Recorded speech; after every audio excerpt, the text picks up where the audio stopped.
Hello everyone, আসসালামু আলাইকুম। তো কীভাবে হোটেল স্টাইলে বা রেস্টুরেন্ট স্টাইলে পরোটা তৈরি করবেন আজকে সেটাই শেয়ার করব।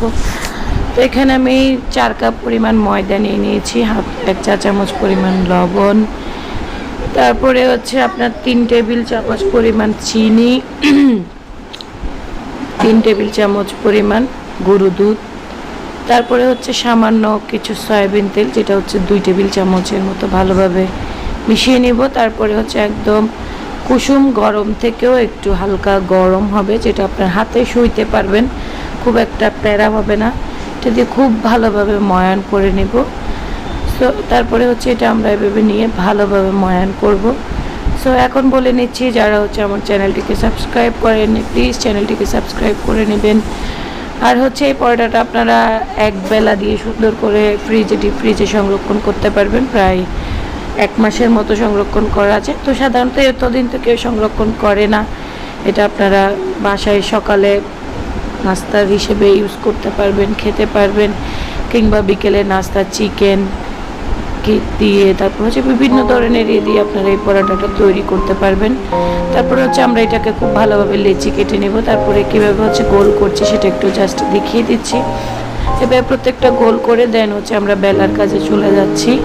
সো প্রথমে একটা ভালোভাবে বেলে তারপরে হচ্ছে আমরা এটাকে মেন প্রসেসে চলে যাব।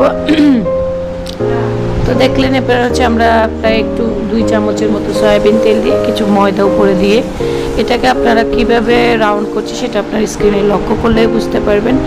এভাবে আমরা প্রত্যেকটা পরোটা বেলে নিব। তারপরে হচ্ছে এখন আমি কিভাবে একটা আপনাদেরকে দেখাবো কিভাবে হচ্ছে এটাকে একটু জাস্ট হচ্ছে আমরা ভেজে নিচ্ছি, খুবই হালকা তেলের মধ্যে ভাজবো, এতে করে আপনার পরোটা একটু উপরে ক্রিস্পি, ভেতরেরটা সফট, খেতে অনেক বেশি মজা লাগে।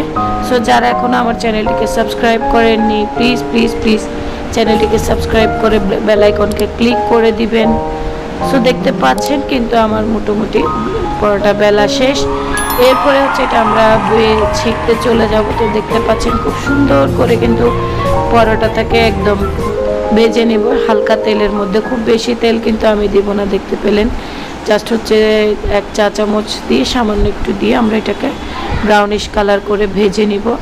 তো দেখেন আমার পরোটা কি সুন্দর ফুলে উঠেছে, আপনাদের পরোটাও কিন্তু এরকম ফুলকো হবে।